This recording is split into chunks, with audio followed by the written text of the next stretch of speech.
آج ہمارے یہاں میں ضمن اشارہ کروں کہ کچھ ٹی وی چینل اور گلیمر یا بعض برادرز کی وجہ سے کچھ نوجوان طبقوں میں ایک فیشن چلا کہ اگر ہم ہندو مذہب کے لوگوں سے گفتگو کر رہے ہیں تو سنسکرت کی کچھ عبارتیں اشلوک رٹ لے ہوئے اس کے ترجمے کے ساتھ ہم اس کی دعوت دے ہوئے، اور مسلمانوں میں عوام میں ایسا شخص یا ایسا مقرر جو ہے وہ بڑا عالم سمجھا جاتا ہے یا اس کو بڑی دلچسپی سے سنا جاتا ہے۔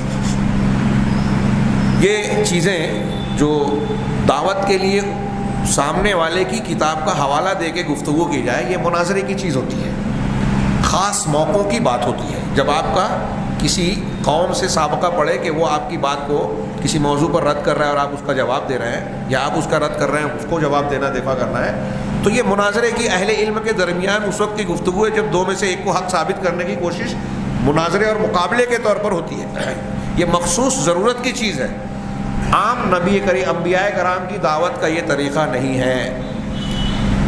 یہ جو میں نے اشارہ کیا اس کا نتیجہ یہ نکلا تھا کہ کچھ لوگوں کی نقالی کرتے ہوئے اس راستے پر ایسے چلے کہ قرآن پڑھنا ٹھیک سے نہیں آتا ہے اور سنسکرت کی عبارت پڑھ رہے ہیں۔ ہم کچھ مقررین کو دیکھتے ہیں، کلپس آتی ہے، قرآن صحیح سے نہیں پڑھ پاتے۔ میں کوئی ان پر تنقید نہیں کر رہا ہوں، یہ کمی ہے، اس کو دور کرنا چاہیے۔ آپ دعوت کے میدان میں کھڑے ہو رہے ہیں، اگر آپ جنگ کے میدان میں مقابلے کے لیے جا رہے ہیں اور وہاں جانے کے بعد یہ کہیں کہ میرے پاس ہتھیار ہی نہیں ہے، ڈھال ہی نہیں ہے، اپنے بچاؤ کا کوچ یا جو ضروری سامان ہے جنگ کا وہی نہیں ہے، تو یہ پھر آپ کا عذر قابل قبول نہیں ہوگا، آپ کو میدان میں جانا ہی نہیں تھا۔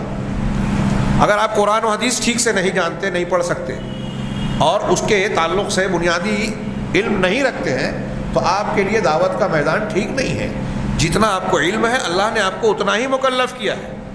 اب ہمارے یہاں اپنے آپ کو داعی بنا کر پیش کیا جاتا ہے، پھر اب اس داعی سے اسٹیج پر عوام میں سے کچھ لوگ جو ہے احکام و مسائل اور سوال جواب کرتے ہیں، تو میں دیکھتا ہوں کہ ہمارے یہ لوگ جو کم علمی کے ساتھ جو قرآن و حدیث کا گہرا علم نہیں رکھتے، ان سوالوں کا جواب دینے کی جسارت اور جرأت کرتے ہیں اور ایسے ایسے مسائل میں بلا جھجک گھستے ہیں جن میں بڑے بڑے مفتیان اور ائمہ فن جو ہیں احتیاط سے کام لیتے ہیں۔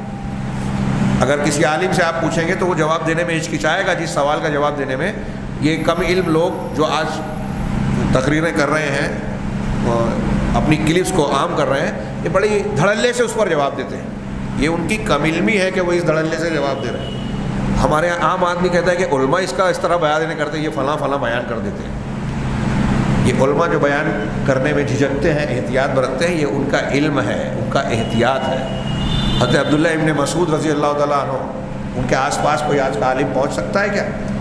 علماء صحابہ میں سے، سابقون الاولون میں سے ان کا قول ہے کہ جب مجھ سے کوئی شخص حلال و حرام پوچھتا ہے تو میرے رونگٹے کھڑے ہو جاتے ہیں، رونگٹے کھڑے ہو جاتے ہیں کہ اگر میں حلال یا حرام بولوں گا تو دراصل میں اللہ کے دین کی نمائندگی کر رہا ہوں نا۔ اگر آپ مجھ سے کوئی بات پوچھیں اور میں کہتا ہوں کہ یہ حلال ہے تو آپ کیا سمجھیں گے کہ اللہ کے دین میں یہ حلال ہے؟